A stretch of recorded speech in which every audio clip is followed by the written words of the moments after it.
A black screen on your LG Gram SuperSlim is commonly caused by startup or operating system issues. We will repair Windows boot components, restore critical system files, and work through recovery options to bring it back online.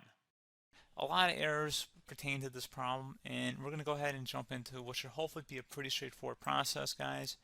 And we're going to go ahead and jump right into it. First thing I'd recommend doing would be to actually go ahead and boot to the troubleshooting utility on Windows 11. So if you do a hard power off 3 times in a row, Windows should automatically attempt to launch the startup repair utility. And if it doesn't find anything, it will give you the option to select advanced settings, in which case it will take you to a screen that looks like this.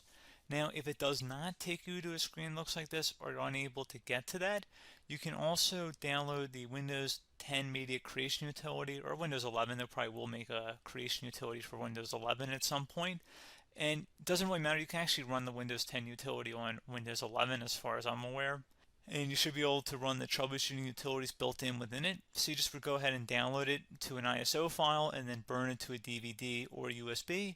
It'd have to be about 4 gigabytes or more. It couldn't be a small USB flash drive, and it couldn't be a CD. It'd have to be a DVD.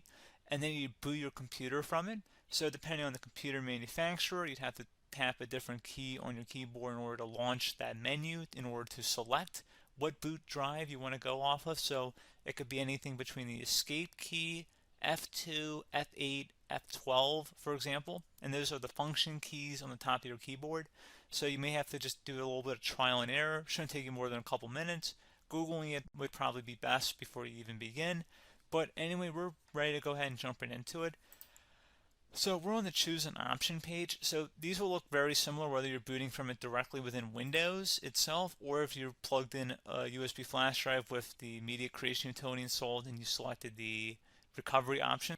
So when you are setting up your Windows 11 installation or Windows 10, depending on the drive you're using, there should be an option to repair your computer in the bottom left corner of the dialog window, one of the first screens that comes up. You go ahead and select that, and then it would take you to a troubleshooting screen like you see here.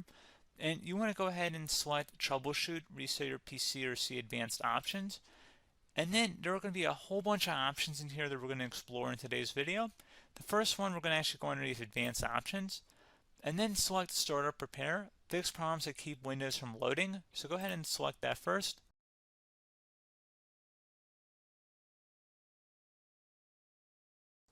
Okay, so you can see it could now repair our PC. That was our first option we could try. Something else, if we go back into advanced options here and then select troubleshoot, we're going to go underneath advanced options again. You can go ahead and actually access safe mode by selecting startup settings. And then if you select the restart button, you have the option on the screen select safe mode with networking, which will give you a key on the screen. It'll tell you which key to press to enter that. I believe it's the F7 key. It'll do that for you. I'm not going to go over that in today's tutorial because I don't really want to go into safe mode, but you're more than welcome to attempt that by going into here and then selecting restart. Again, it'll launch another screen. It'll say what key do you want to press, and it'll give you like 7 or 8 different options, and you want to select safe mode with networking. There's also an option for a command prompt too, but that's going to be something we're going to cover later in this video, and we don't even have to go through that in order to access it. So that's why I'm not going to really push for that, because unless you know exactly what's causing the problem, you probably don't need to go into safe mode.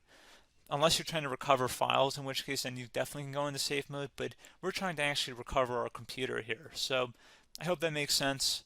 Something else we can also try here as well would be to uninstall updates, remove recently installed quality or feature updates from Windows. So if you go ahead and select that, you can uninstall the latest quality updates, which generally is the more day-to-day updates. Feature updates are the less regularly released ones, like the big ones. I would equate it to service packs in like Windows 7 and Windows Vista and Windows XP. So larger updates that occur once or twice a year at most. And the quality updates are more just a regular update. So probably obviously depend, it'll take longer if you're going to try and uninstall the latest feature update versus quality update. And maybe you don't need to go back that far. So just giving you guys a couple of pointers with that. Something else you can also look at here, and we're going to jump into the command prompt in a little bit, but you can select System Restore, which will use a restore point recorded on your PC to restore Windows. And this is something I would highly recommend here, guys. So select Next. Assuming you have a restore point saved on your computer, you go ahead and select the most recently created one, and you'll select next, and then you'll select the drive. You shouldn't actually have to select the drive. You can scan for affected programs, but we're going to keep it all default here, and then we're going to select finish. So once started, system restore cannot be interrupted. Do you want to continue? I think we're going to select yes. I don't think we have anything better to do on our computer right now, so just give it a moment here to initialize. It will take a couple minutes to run, obviously depending on how large your hard drive is and how much is saved on the system restore point. So just give it a couple minutes here.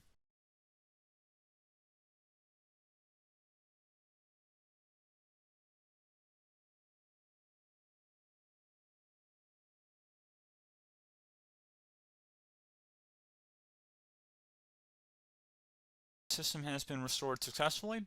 We're going to go over a couple different methods addition to that if that did not work. So I'm just going to pause the video and we're going to start back on the recovery screen that we started with. Okay, so a couple other things we can try here too. If you go back into Troubleshoot, you can select Reset Your PC, while you choose to keep or remove your personal files and then reinstalls Windows. You can select to keep my files, which will remove apps and settings but keeps your personal files. You can also select Remove Everything, which will remove all of your personal files, apps, and settings. So this is more of a factory reset, the second option here. First option, it should not delete all of your personal files. However, it will pretty much clear most of your programs, and keep in mind, there's no guarantee that your information, number one, is even still available and easily recoverable on your computer to the point that you actually would be able to recover anything. And the second point is that there's always a chance that it won't actually recover and it will just do a factory reset anyway. So there's no guarantee that actually would keep your files anyway. So I would recommend trying to get a recovery tool and backing that up first before selecting it anyway. But again, those are a couple different options. And then something else you can try here, if you go back to the choose an option. Another option, if you go underneath choose an option and select troubleshoot, advanced options, and now select where it says command prompt.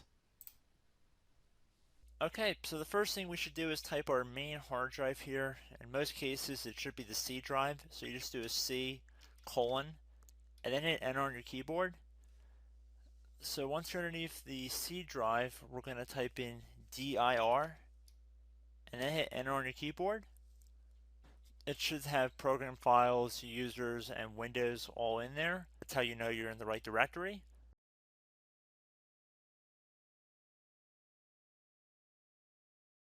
In some cases, it might be the D drive as well, so just keep that in mind.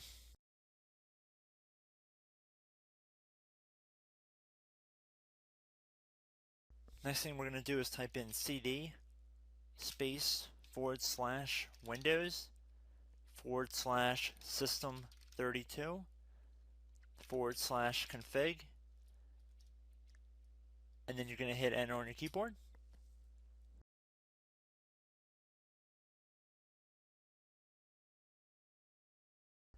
So now you're going to type md space backup. If you've seen other tutorials, it might also say to put down md backup. That's because the backup name is pretty common when you want to back something up. So you can name this whatever you want, doesn't have to be backup. So if you've already made a backup folder in the past, you could do backup 1, for example. So once you're done setting the name you want the backup to be called, hit enter on your keyboard again.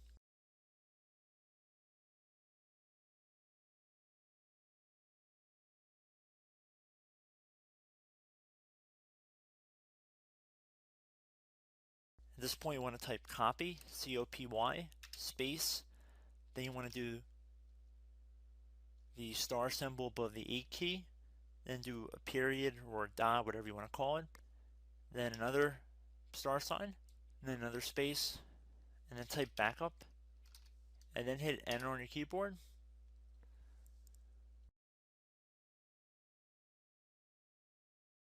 Now you want to type cd reg back, R-E-G-B-A-C-K,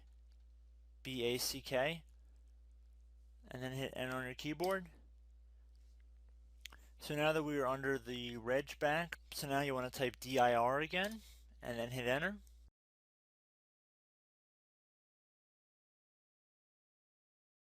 So now at this point we're going to type copy again. So copy, space, star sign, dot, another star sign, space, and then 2 dots. So we're going to type copy, space, star sign, dot, sign, star sign, dot, dot, and then hit enter on your keyboard again. So for overwrite, you want to overwrite all. So type A on your keyboard, so capital A, and then hit enter on your keyboard.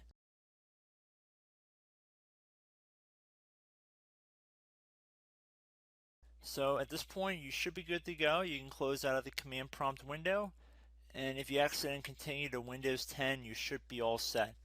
So I hope one of these 3 or 4 different methods we went through in this tutorial helped you guys out. Again, I'm not sure if you guys heard me earlier, but try to go back into your safe mode if possible and uninstall any programs you know might be conflicting with the Windows startup if you can get into safe mode. So just keep that in mind. Something very simple like that could be blocking up everything. So again, I hope this tutorial helped you guys out, and I will catch you in the next tutorial. Goodbye.